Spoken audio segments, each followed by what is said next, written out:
하나님이라는 제목으로 하나님 말씀 증거하시겠습니다. 많은 은혜 받으시길 바랍니다.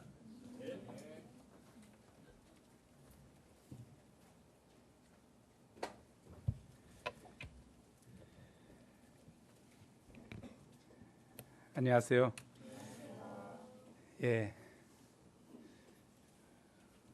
우리는 요즘에 별것도 아닌 것 같은 것에 온 나라가 시끄럽고 시달리는 것을 봅니다. 한 국가 공직자가 성추행을 대통령 방미 동안에 했네 안 했네, 그걸 통해서 서로 추태를 부리고 있는 모습을 봅니다. 또 갑의 밀어내기식 행포를 통해서 의뢰 반란이 있다고 그랬죠. 남양유업에 뭔가 불공평한 세상처럼 보입니다. 그동안 계속 해왔는데, 또 북한의 모습들도 우리 마음에 보면 마음이 편치 않습니다. 어느 국가 고위 당직자가 선택을 해야 되겠죠. 그런 것만 있는 게 아니라 우리의 삶에 있어서도 순간순간의 선택이 중요한 것 같습니다. 그것은 중요한 결과를 냈죠. 윤창중이가 정말로 거기서 그냥 가서 잠을 잘 것인가, 또 술 마시러 갈 것인가, 선택을 해야 했겠죠. 좋은 선택을 했더라면 그런 비참한 결과가 되지 않았겠죠. 우리 인생은 어떻게 보면 선택의 연속인 것 같습니다.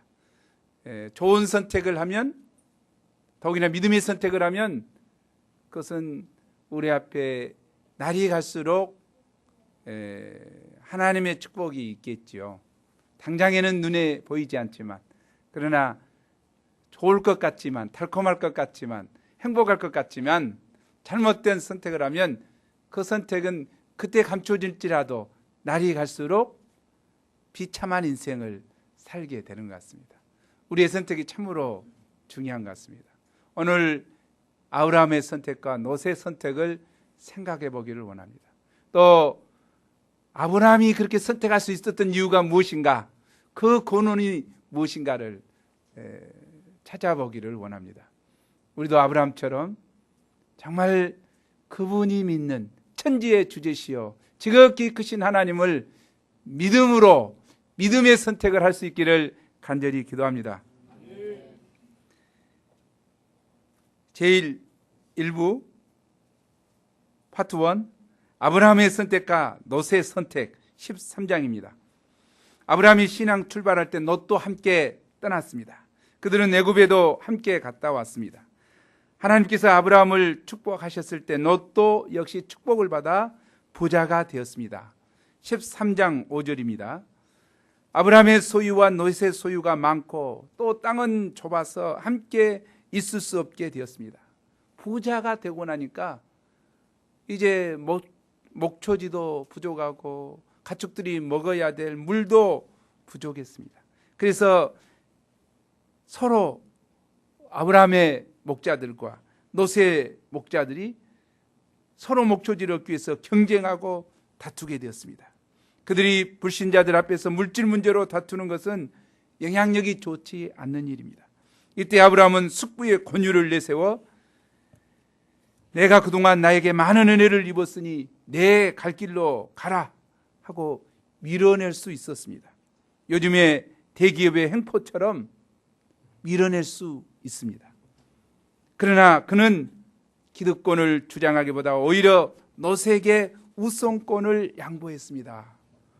8, 9절을 함께 읽어보죠. 시작.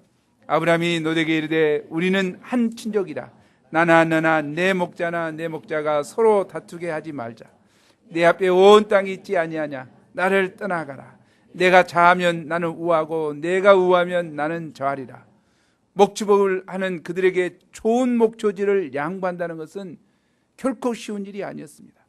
그러나 아브라함은 좋은 목초지보다 형제들끼리의 평화 관계를 유지하는 것을 더 중요하게 여기고 선택의 우선권을 양보했습니다. 이 얼마나 아름다운 장면입니까? 오늘날 신자라고 하면서도 사소한 물질 문제로 물고 뜯고 싸우는 일이 얼마나 많습니까? 그러나 아브라함은 어떤 손해를 보더라도 선민의 향기를 잃지 않으려고 했습니다. 그런 물질보다도 인간관계, 더 나아가 믿음의 영향력을 더 중시했습니다. 세상에는 눈에 보이는 사소한 유익 때문에 눈에 보이지 않는 더 큰 것을 놓치는 어리석은 자들이 많습니다. 이는 탐욕으로 인해 그 눈이 가리워서 더 가치 있고 중요한 것을 보지 못하기 때문입니다. 그러나 아브라함은 하나님의 축복을 믿었기 때문에 물질 욕심에서 자유할 수 있었습니다. 아멘. 롯은 이런 아브라함에게 감동을 받고 양보하거나 아니면 최소한 숙부에 대한 예의는 지켜야 했습니다. 그 사람의 도리 아닙니까? 그러나 그는 눈에 보이는 대로 욕심을 쫓아 물이 많은 요단 온들을 택하고 소돔까지 나갔습니다. 착 택하라 그러니까 착 보고 이쪽보다 이쪽이 풀이 푸릇푸릇하고 많으니까 택에 간 것 같습니다. 그것은 에덴 동산 같기도 하고 지난번 들렸던 애굽 땅과 같았습니다. 그는 애굽의 사치스럽고 쾌락적인 분위기에 물들어 더 이상 이 땅의 애국인과 나그네로 만족하지 않았습니다. 그러나 아브라함은 약속의 땅 가나안에 머물렀습니다. 그들의 선택은 그들 내면의 가치관을 잘 말해줍니다. 롯의 가치관은 현실적이고 물질적이었습니다. 그에게는 내면을 보는 영적인 눈이 없었습니다. 그가 택한 소돔은 겉보기에는 여호와 동상 같았지만 그 내면은 부패하여 하나님 앞에 큰 죄인이었습니다. 롯이 떠나가자 아브라함의 심정은 사랑하는 아들을 잃은 것 같이 슬픔과 고독과 실망으로 착잡하게 되었습니다. 또 하나님의 축복의 약속을 믿고 좋은 땅을 양보한 현실 문제 앞에서 마음이 좁아졌습니다. 이때 하나님께서 아브라함을 찾아오셔서 힘과 위로의 말씀을 주셨습니다. 우리 함께 14절에서 16절까지 한번 읽어보죠. 너는부터 시작하겠습니다. 시작. 너 있는 곳에서 북쪽과 남쪽 그리고 동쪽과 서쪽을 바라보라. 보이는 땅을 내가 너와 내 자손에게 주리니 영원히 이르리라. 내가 내 자손이 땅의 티끌 같게 하리니 사람이 땅의 티끌을 능히 셀 수 있을진데 내 자손도 세리라. 하나님이 좋은 목초지를 바라보고 선택에 가는 롯을 볼 때 손에 의식에 젖어 있고 마음이 상한 그에게 하나님은 무엇을 보여줬습니까? 롯이 선택한 땅보다 더 좋은 금싸래기 땅, 황금 목초지를 보여줬습니까? 봐라, 이 땅이 더 좋다. 그렇게 하셨습니까? 아닙니다. 하나님은 아브라함에게 북쪽과 남쪽 그리고 동쪽과 서쪽을 보여주었습니다. 동서남북의 광활한 땅을 보여줬습니다. 그리고 그 땅은 장차 그와 후손들에게 이루실 제사장 나라 거룩한 백성의 터전이 될 곳입니다. 그리고 땅에 티끌 같은 많은 자손에 대한 약속을 주셨습니다. 하나님의 이 약속은 너무나 크고 엄청납니다. 상상할 수 없을 만큼 웅장하고 거대합니다. 그리고 그가 실감할 수 있도록 그 땅을 정과 행으로 걸어다녀 봐라. 그리고 그 밟는 땅을 내게 주리라. 참 하나님을 보면 재미있으신 것 같아요. 지금 아브라함은 당장의 현실적 손해 때문에 힘들어하는데 나 같으면 그냥 현실적으로 이 땅 문서 여기 있다 이거 하고 좁을 것 같은데 그렇게 하지 않고 또 비전을 이야기합니다. 또 약속을 이야기합니다. 하나님은 당장의 현실 문제를 해결해 주시기보다 반복적으로 축복의 약속과 비전을 심어주심으로 좁아진 마음의 문을 넓혀 주셨습니다. 현실 문제로 좁아져 있는 그의 마음의 문을 넓혀 주셨습니다. 그리고 비전을 갖도록 하셨습니다. 믿음을 갖도록 하십니다. 하나님은 오늘날도 현실 문제에 얽매여 마음이 좁아져 있는 우리에게 말씀하십니다. 너는 눈을 들어 5대양 6대들을 바라보라. 보이는 세계를 너와 내 자손에게 주리라. 물론 아브라함 롯도 눈을 들어 땅을 봤죠. 예, 그리고 선택에 갔죠. 그런 그에게 하나님도 동일하게 합니다. 그래, 눈 들어 봐봐. 너도 눈 들어 봐봐. 눈을 들어 봐, 땅을. 근데 어디만 바라봅니까? 한쪽만? 아니라 북쪽, 남쪽, 동쪽, 서쪽 사방을 봐라. 이 땅이 어디까지 있다고? 영원히 너와 내 자손에게 이르리라. 아멘. 믿음이 없으면 볼 수 없는 것 같습니다. 지금 내가 이야기하니까 뭔 말이다냐. 믿음이 없으면 잘 안 보이는 것 같습니다. 그런데 이에 아브라함은 장막을 옮겨 헤브론에 있는 마물의 상수리 숲에 거하였습니다. 그리고 거기서 단을 쌓음으로 하나님께 대한 믿음과 감사를 표현했습니다. 하나님의 말씀이 오니까 거기에 대해서 믿음을 표현했어요. 이 동서남북에 있는 이 광활한 땅을 내게 주신다고 약속하시다니 감사하다고 표현했습니다. 믿음으로 살 때 현실적인 손해와 아픔이 있지만 하나님의 위로와 희망과 약속의 말씀이 있습니다. 아멘. 우리 인생은 선택의 영속입니다. 아침에 눈을 뜨면서 선택은 시작됩니다. 언제 일어나야 할지, 새벽 기도를 갈까 말까, 아침 식사를 할 것인가 말 것인가, 오늘은 어떤 옷을 입고 나갈 것인가, 팬츠를 아니면 치마를 아니면, 여기서 팬츠는 바지죠. 영어로는 바지죠. 이처럼 일상생활에서 반복되는 선택이 있는가 하면 결정적인 시점에서 선택이 있습니다. 그것은 어떤 학교를 갈 것인가, 어떤 학과를 선택할 것인가, 직장 선택과 배우자 선택과 거주지 선택 등 이 선택들은 앞으로 인생을 자유할 만큼 중요합니다. 여기에는 우리의 믿음과 영적 가치관이 반영됩니다. 우리는 본문의 이야기를 통해서 아브라함의 선택과 롯의 선택을 비교해 볼 수 있습니다. 먼저 아브라함은 물질적인 유익을 양보하고 평화를 선택했습니다. 대부분의 사람들은 물질을 귀하게 여기기 때문에 물질 때문에 민감합니다. 대부분 돈 때문에 싸웁니다. 돈이 없어서 싸우기도 하지만 대부분 돈이 많아질 때 더 치열하게 싸웁니다. 부모가 남겨준 유산이 없으면 남은 부모를 섬기려고 어찌하든지 형제들을 우애하고 하나가 됩니다. 그러나 남겨놓은 유산이 있으면 이것을 더 가지려고 형제들이 원수가 됩니다. 유산 남기지 마세요. 저 주세요. 아니, 살아있을 때 딱 유산을 나누어도 주든지 깨끗하게 이렇게 하지, 남겨놓고 죽으면 문제라는 거죠. 그건 놔두라니까. 이전에는 피는 물보다 진하다고 가족관계를 중시 여겼는데 요즘은 돈이 피보다 진하다.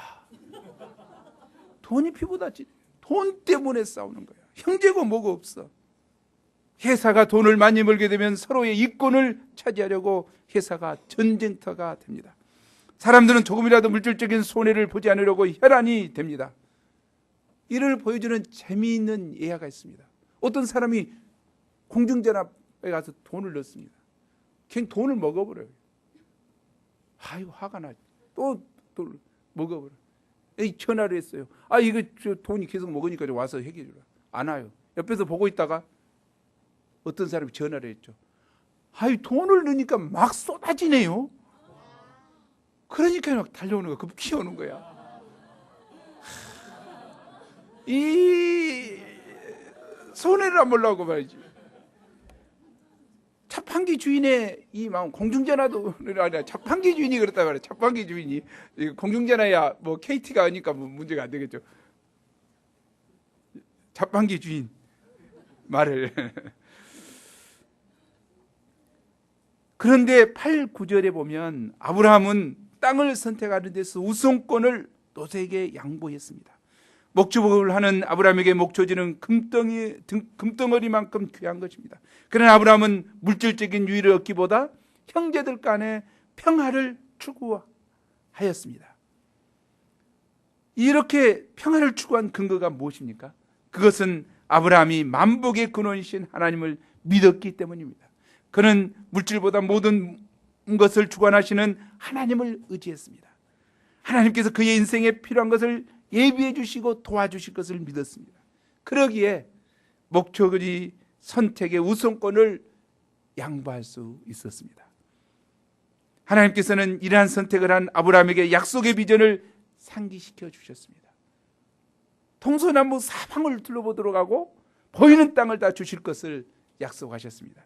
또 사방을 두루 다녀보도록 했습니다. 밟은 땅을 그에게 주시겠다고 약속했습니다. 하나님은 아브라함에게 미래에 생길 후손을 바라보게 했습니다. 하나님께서 상기시킨 이 비전이야말로 진정한 비전이요 영원한 비전입니다. 그러기에 하나님은 아브라함이 어렵고 힘든 상황에 처할 때마다 동일한 비전의 말씀을 심어주시고 그 심령을 새롭게 주셨습니다. 우리도 하나님을 믿고 사는 사람입니다. 하나님이 계속 내 마음속에 심으시는 비전의 말씀이 무엇입니까? 하나님이 계속 내게 생각나게 하시는 비전의 말씀이 있습니까? 약속의 말씀이 있습니까? 크신 하나님을 바라보고 하는 비전이 우리에게 과연 있습니까? 그런 자는 복이 있을 것입니다. 현실이 지금 어려울지라도 하나님은 아브라함에게 약속하신 대로 복을 부어주실 것입니다. 그러나 롯처럼 아무것도 없을 때 정말 아무것도 아닙니다. 롯의 선택은 현실적이고 실리적이었습니다. 이는 결국 영적이지 못한 결과를 초래했습니다. 롯은 땅에 대한 선택의 우선권을 받았습니다. 그런데 롯은 자기 눈에 보이는 좋은 곳을 택했습니다. 물이 많은 곳을 택했습니다. 물이 많으니 초목도 풍성했습니다. 또 물이 많으니 거기에 문화 문명이 발전했습니다. 그는 그런 곳을 선택했습니다. 다시 말하면 롯은 세상 사람들이 좋아하는 땅, 실리적인 땅을 선택했습니다. 그는 거기서 살면서 세상 물질과 쾌락을 즐겼습니다. 그는 세상의 영향을 받으면서 점점 세속화되었습니다. 그리고 화려하고 음란한 도시에서 즐기고자 했습니다. 그러기에 영적인 눈을 잃고 소돔으로 이사했습니다. 소돔 사람들은 하나님 앞에 악하며 흉악한 죄인이었습니다. 13절이죠. 동성애 등 성적인 타락이 극심했습니다. 이러한 상황을 롯이 모를 리가 없었습니다. 그럼에도 불구하고 그가 소돔으로 이사한 것을 보면 그의 영적인 눈이 가려져 있었습니다. 그의 현실적이고 실리적인 선택은 결국 영적인 분별력을 잃게 했습니다. 그 결과 롯은 어떤 인생을 살게 되었습니까? 그는 죄악의 도시인 소돔과 고모라에서 살다가 14장에서 전쟁의 포로가 되어 끌려갑니다. 아브라함의 도움으로 그는 포로에서 벗어날 수 있었지만 옛 생활을 청산하지 못했습니다. 그는 다시 소돔에 가서 우두머리 상인 중에 한 사람으로서 소돔 성문에 앉아 있었습니다. 롯이 얼마나 영적인 영향력이 없었는지 롯이 사위들에게 소돔과 고모라의 심판을 예고했을 때 사위들은 이를 농담으로 여겼습니다. 심각한 것 같아요. 우리 사위도 농담으로 여기려고 모르겠는데 내가 하면 그러지 않겠지. 영적인 종의 이 비참함이에요. 믿음 생활을 같이 출발했던 롯의 비참함이에요. 권위가 없다 이 말이에요. 권위가. 또한 소돔과 고모라 심판 이후에 롯의 딸들은 아버지인 롯에게 술을 마시게 하고 동침하고 잉태했습니다. 결국 롯은 아브라함과 함께 믿음을 시작했다가 세상으로 끝나는 자들의 대표가 되었습니다. 이러한 비극은 롯의 빗나간 선택으로부터 비롯되었습니다. 롯이 빗나간 선택을 했을 때 그 결과는 소돔과 고모라로 이루어지고 비참한 멸망을 당하게 되었습니다. 그는 점점 현실적으로 타협하고 세속적인 영향을 받아서 믿음을 잊어버리고 나중에는 비참한 인생을 살게 되었습니다. 우리가 인생을 살면서 결정적인 때에 선택을 잘 해야 합니다. 우리 마음에 아브라함의 선택과 롯의 선택이 갈등할 때, 이럴 때가 있죠. 갈등할 때. 이 중요한 시기예요. 정말 아브라함처럼 바른 선택을 해야 됩니다. 여기에는 우리의 믿음이 필요하고 우리의 영적인 가치관이 포함됩니다. 우리가 이사할 때 지역 선택을 잘해야 합니다. 현실적이고 실리적인 선택을 경계해야 됩니다. 뭐 땅값이 오를 것이고 뭐 아파트값이 오르고 어쩌고 저쩌고 뭐 왜냐하면 현실적이고 실리적인 선택의 결과는 믿음이 점점 약해지고 세속적으로 빠지기 때문입니다. 이게 중요한 것 같아요. 그곳 분위기가 어떤가 봐야 돼요. 놀자판 한두 번은 이길 수가 있겠죠. 두세 번 안 이길 수 있겠죠. 결국에는 마음이 세속화가 되죠. 그러므로 이사할 때 가족의 신앙이 성장하고 동역자들이나 양들을 잘 섬길 수 있는 지역을 선택하기 바랍니다. 직업에 취업할 때도 현실적이고 실리적인 선택을 피해야 합니다. 대신 각자의 믿음이 성장하고 하나님의 축복을 성취하기에 적합한 직장을 믿음으로 선택해야 됩니다. 믿음으로 선택한다고 해서 해결되는 거 아니지만 자유한 믿음으로 선택해야 합니다. 자녀 교육도 마찬가지입니다. 세상 사람들처럼 현실적이고 실리적인 선택을 하지 말고 하나님이 원하시는 자녀 교육을 선택하기를 원합니다. 즉 공부 잘하는 것보다 믿음과 사랑이 더 중요하다는 사실을 염두에 두고 자녀 교육을 선택해야 합니다. 그렇지 않으면 세상 사람들이 하는 대로 맞추어 가다 보면 그 자녀는 영적으로 성장하지 못하고 결국 믿음이 없어서 비참한 인생을 살 수도 있습니다. 현재 잘하고 있는 것이 끝의 모습이 아닙니다. 자녀는 무한한 변화의 가능성이 있습니다. 발전해 갈 수도 있고 타락해 갈 수도 있고 우리는 어떤 가치 기준으로 자녀를 섬기고 도와야 되는가 알 수가 있습니다. 그러면 아브라함과 롯의 선택에 있어서 이런 차이는 어디서 왔습니까? 우리가 12장에서 살펴본 것처럼 아브라함은 가는 곳마다 하나님께 단을 쌓고 여호와의 이름을 불렀습니다. 이것은 아브라함이 항상 하나님께 감사하며 하나님께 묻고 기도했다는 뜻입니다. 때문에 아브라함에게는 영적인 안목이 있었습니다. 영적인 가치관이 있었습니다. 아브라함은 어떻게 하면 복의 근원으로 살 것인가, 하나님의 뜻이 무엇인가 고민하고 기도했습니다.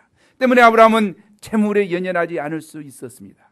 그는 하나님이 주신 비전, 약속의 말씀에 사로잡혀 살았기 때문에 물질로부터 자유로울 수 있었습니다. 재물은 날아갑니다. 새처럼 머물러 있지 않습니다. 그러나 롯은 그 마음 중심에 하나님이 없었습니다. 말씀이 없었습니다. 복의 근원, 믿음의 조상, 장차 하나님을 섬기는 큰 민족을 이루고 하나님 나라를 건설해서 새 역사를 창조하는 것, 이런 것에는 아무런 관심이 없었습니다. 그가 조금이라도 영적인 안목이 있고 영적 가치관이 있었더라면 하나님께 나가 기도했을 것입니다. 하나님, 과연 저는 어디를 선택해야 합니까? 저의 갈 길을 보여주십시오. 우리가 어떤 중요한 문제를 앞두고 기도하는 것은 매우 중요합니다. 기도할 때 인간적인 사심의 구름띠가 거치고 하나님의 뜻이 선명하게 보이기 때문입니다. 그러나 성경 어디를 찾아봐도 롯이 하나님께 나아가 단을 쌓고 기도했다는 대목을 찾아볼 수 없습니다. 심각한 이야기예요. 롯은 소돔과 고모라로 땅을 정하고 가더니 거기서 단을 쌓고 하나님께 감사했더라.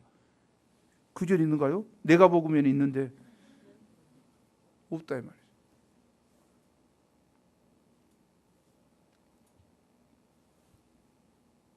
그는 단지 머릿속으로 현실적 유익만을 계산하고 선택했습니다. 당장에 눈에 보이지 않으면 없는 것이고 눈에 보이면 있는 것이고, 그렇습니까? 위에서 유를 창조하시고 없는 것을 있는 것 같이 부르시는 하나님 앞에는 눈에 보이지 않지만 있고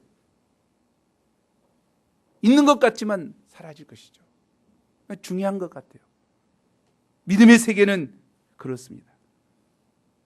그는 현실적 유익만 계산하고 선택했습니다. 그러나 잠언 16장 25절은 이렇게 말합니다. 함께 읽어보죠. 시작.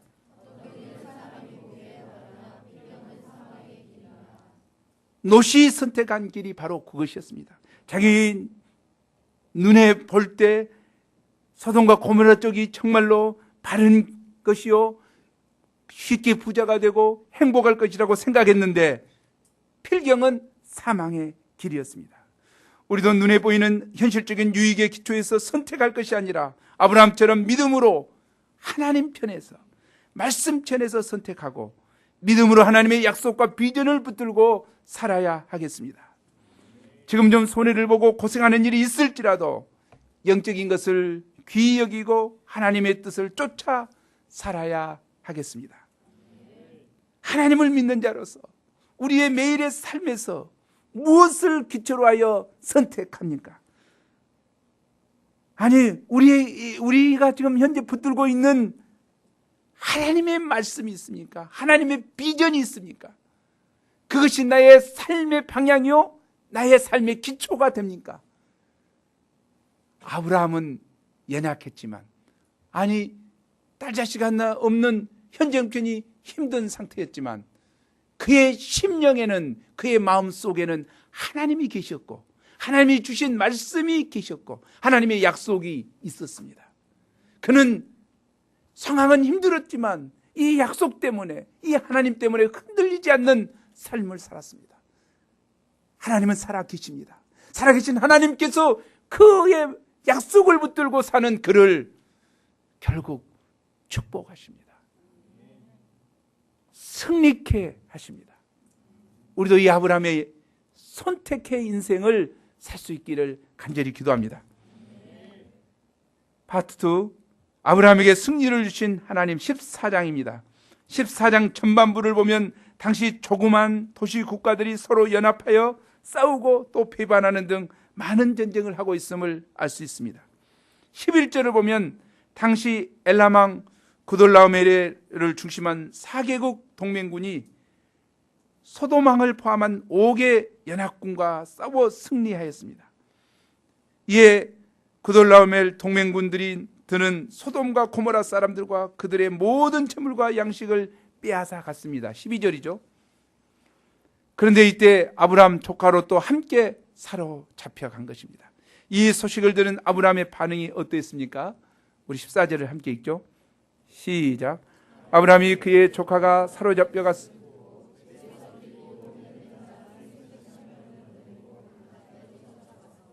아브라함에게는 집에서 길리고 훈련된 용사가 318명이나 되었습니다. 혹시 기르고 있는 용사 있는 사람 있어요? 강아지 한 마리도 없는데 나는. 이는 하나님이 아브라함을 얼마나 축복하셨는가를 말해줍니다. 318명이나 되는 사병을 훈련하고 있었다. 이는 또한 아브라함이 동서남북을 바라보며 역사적인 안목을 갖고 구체적으로 제자 양성을 하고 있었음을 말해줍니다. 318명의 정예부들을 키우고 있었던 것입니다. 뿐만 아니라 아브라함은 사로잡혀간 롯을 구출하기 위해서 야간 기습작전을 펴 적을 초전에 박살냈습니다. 이에 도망가는 구돌라오멜 동맹군을 다메섹 좌편 호바까지 쫓아갔습니다. 그리고 모든 빼앗겼던 재물과 자기의 조카 롯과 그의 재물과 또 부녀와 친척을 다 찾아왔습니다. 아브라함이 구돌라오멜 4개국 동맹군과 전쟁을 벌여서 큰 승리를 얻은 것입니다. 보십시오. 현실의 유익을 쫓아 살지 않고 눈을 들어 하나님의 비전을 붙들고 살았을 때 80대 중반의 노인이 백발을 휘날리며 나를 따르라 하며 앞장서서 전쟁을 진뒤주의하는 위대한 장군의 인생을 살고 있습니다.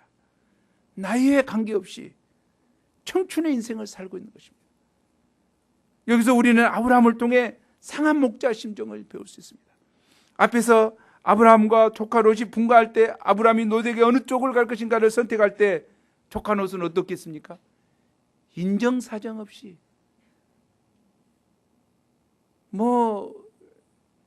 나이에 많고 적음에 상관없이 자기 보기에 좋은 것 얌체처럼 탁 택해서 떠나갔습니다. 아무리 삼촌이 자기에게 먼저 선택하라고 했다고 해서 삼촌을 조금도 배려하지 않고 그렇게 좋고 기름진 땅을 택해 떠나면 삼촌 마음이 섭섭한 것입니다. 괘씸한 것입니다. 아니 누구 때문에 자기가 그렇게 부자가 됐는데 은혜를 모르고, 그래서는 안 되는 것입니다. 그런데 그렇게 떠난 조카 롯이 전쟁에 휘말려 재산도 다 빼앗기고 지금 포로가 되어 끌려간 것입니다. 이런 소식을 들을 때 보통 사람 같으면 어땠을까요? 그것 참 쌤통인데. 그랬습니까? 인간은 감정의 동물이라는 말이 있습니다. 그런데 아브라함의 마음에 이렇게 조금이라도 조카 롯에 대한 감정이 있었다면 그는 318명밖에 되지 않는 군대를 이끌고 그 막강한, 지금 싸우러 가는 군대가 어떤 군대입니까? 그돌라오멜 동맹군으로서 4개국 군사들이 연합군이에요. 그것을 한 집안에서 키우고 있던 318명 데리고 가서 싸운다고 해서 그것이 되겠어요? 만만치 않죠, 정말. 그리고 집에서 키웠다고 해서 얼마나 키웠겠어? 군사요? 종이겠지. 훈련을 시켰지만.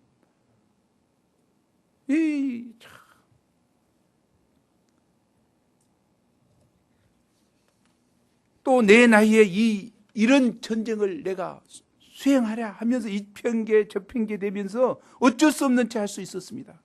그러나 아브라함은 다만 조카 롯을 구하고자, 다른 것 없었어요. 다만 포로로 잡혀가는 롯을 구하고자 모든 이해관계와 인간 감정을 떠나 주저함 없이 롯일병 구하기에 나선 것입니다. 아브라함은 롯을 순수하게 끝까지 사랑했습니다. 자신을 배반하고 도망간 제자들을 끝까지 사랑하신 예수님처럼 아브라함도 롯을 끝까지 자기 양으로 생각하고 뜨겁게 사랑했습니다. 당시에는 포로로 끌려가면 노예가 됩니다. 그 인생이 비참하게 됩니다. 무엇보다도 롯은 그의 곤욕이었습니다. 그래서 아브라함은 조카를 구하는데 모든 군사를 이끌고 자기의 모든 것을 올인해서 싸워 마침내 롯을 구한 것입니다. 그에게는 이런 위대한 목자의 심정이 있었습니다. 하나님은 바로 이런 그의 목자 심정을 쓰시고 롯을 구하신 것입니다. 이처럼 하나님이 주신 비전을 품고 사는 사람은 현실적인 유익에 매이지 않습니다. 심지어는 자신의 목숨에도 연연해 하지 않습니다. 한 영혼을 살리기 위해서는 기꺼이 자신의 생명을 불태웁니다. 예수님이 난 사람을 구원하시기 위해서 자기 목숨을 기꺼이 십자가에 내어주신 것과 같습니다. 사도 바울을 보십시오. 그는 하나님의 약속을 믿고 사는 사람이요, 가슴에 비전이 불타는 사람이었습니다. 그의 눈은 항상 동서남북 땅끝을 향하고 있었습니다. 그의 가슴은 전 세계를 품고 있었습니다. 그가 고백했던 고백을 2구절 읽어보죠. 시작. 또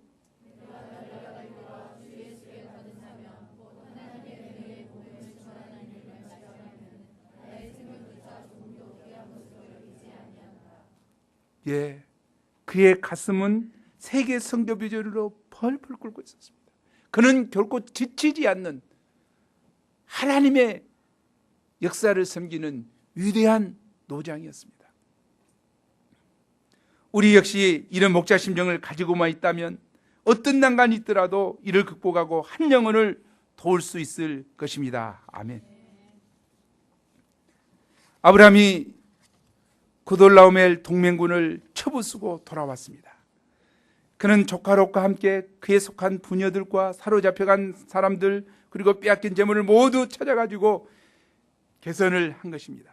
그가 계산할 때 주변 사람들이 나와 그를 열렬히 환영했습니다. 아브라함, 아브라함, 화이팅!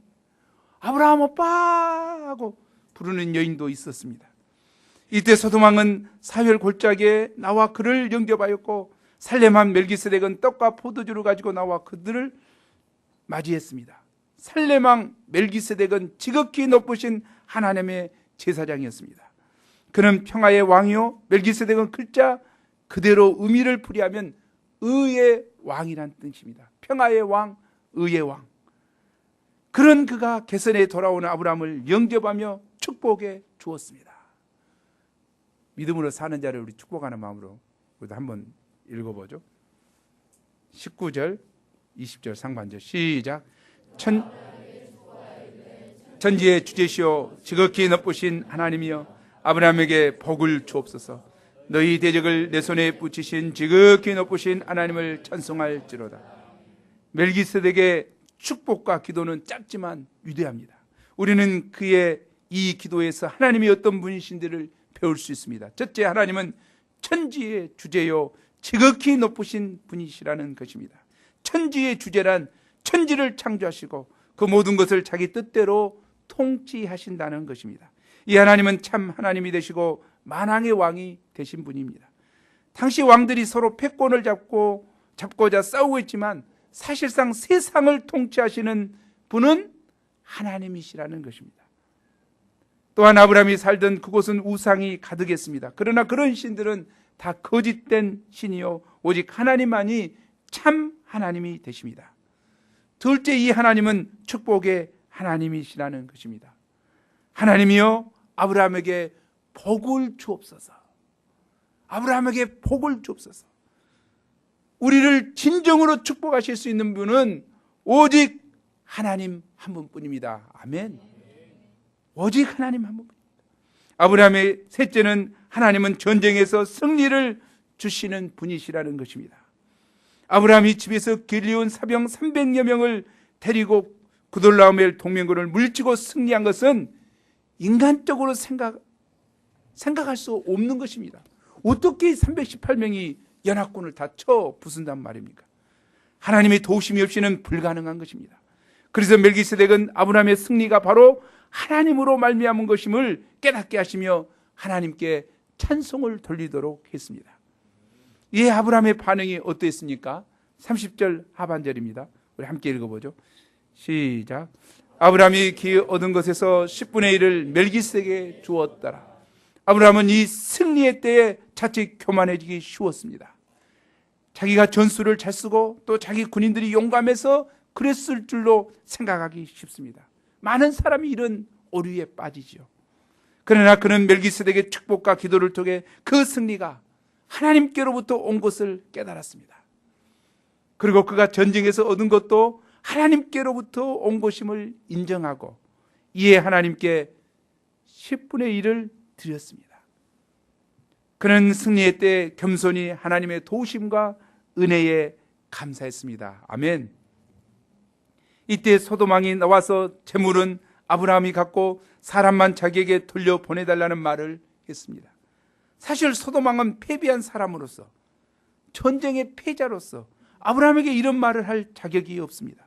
자기가 뭔데 선심 쓰는 것처럼 재물은 내가 갖고 사람만 내게 보내라 이래라 저래라 하고 있는 겁니까? 이때 아브라함은 어떻게 했습니까? 22, 23절을 함께 읽어보겠습니다. 시작. 아브라함이 소돔왕에게 이르되 천지의 주제시오 지극히 높으신 하나님 여호와께서 내 말이 내가 내게 속한 것은 실하노락이라. 예, 아브라함이 바라보는 하나님이 어떤 분이십니까? 멜기세덱이 이야기한 동일한 하나님입니다. 천지의 주제시오 지극히 높으신 하나님을 믿었습니다. 바라봤습니다. 또 그분께 손을 들어 맹세했습니다. 내 말이 내가 아브라함으로 치부하게 하였다. 사실은 아브라함이 다 취해도 할 말이 없는 것인데 그런 말 들을 것 하나님의 영광이 안 된다. 누구 때문에 아브라함이 부자가 됐습니까? 하나님 때문에 부자가 됐는데, 천지의 주제시요 지극히 크신 이 하나님 때문에 부자가 됐는데, 조금 얻은 그것 때문에 부자가 됐다 할 감히 단호하게 거절했습니다. 그는 불신자와 관계에서 하나님의 영광에 누가 될까 모든 것을 미련 없이 깨끗이 정리했습니다. 이는 아브라함이 모든 축복과 승리가 천지의 주제시요 지극히 높으신 하나님께로부터 온다는 사실을 믿었기 때문입니다. 결론적으로 아브라함은 실제 삶에서 천주의 주제시요 지극히 높으신 하나님을 믿었습니다. 이 하나님의 약속의 말씀을 붙들었습니다. 이 하나님이 주신 꿈과 비전을 붙들고 살았습니다. 그리고 어디를 가든지 하나님께 감사의 단을 쌓고 11조를 드렸습니다. 그때 진정한 승리자가 되었습니다. 아멘. 반면 롯은 얼른 당장 눈에 보이는 현실적인 유익을 계산하고 선택하고 물질적인 이해관계를 선택했습니다. 그때 그는 패배자요 포로로 전락하고 말았습니다. 여러분은 과연 무엇을 붙들고 계십니까? 아니, 무엇을 바라보고 계십니까? 무엇을 선택하겠습니까? 아브라함처럼 천지의 주제시요 지극히 높으신 하나님을 붙들고 있기를 기도합니다. 하나님이 보여주시는 비전의 땅, 눈을 들어 동서남북을 볼 수 있기를 기도합니다. 하나님이 주신 크고 원대한 꿈과 비전을 믿음으로 바라보기를 기도합니다. 그때 하나님이 우리의 인생을 비록 현실이 힘들고 어려울지라도 우리 인생을 위대하게 하시고 거룩하게 하시고 승리하게 하실 것을 믿습니다. 이 하나님을 찬양합니다. 우리 20절 말씀 읽고 마치겠습니다. 14장 20절 시작. 너희 대적을 내 손에 붙이신 지극히 높으신 하나님을 찬송할지로다 하며 아브라함이 거둔 것에서 10분의 1을 멜기세덱에게 주었더라. 하나님 아버지, 이 시간 귀한 말씀을 보게 하셔서 감사합니다. 아브라함의 선택과 롯의 선택을 볼 때 현실적이고 실리적인 선택을 한 이기적인 자기중심적인 현실적인 롯은 결국 영적인 가치관이 없어서 영적인 안목이 없어서 하나님을 생각하지 않고 자기 눈에 좋을 대로 쫓아가다가 멸망을 당하고 비참한 인생이 되었던 것을 봅니다. 하지만 아브라함은 현재 손해가 있지만 하나님을 기억하고 또 하나님의 약속의 말씀을 붙들고 비전을 붙들고 가나안에 머물며 약속의 땅에서 살아간 것을 봅니다. 결국 그는 하나님의 축복하심으로 318명의 군사를 기르며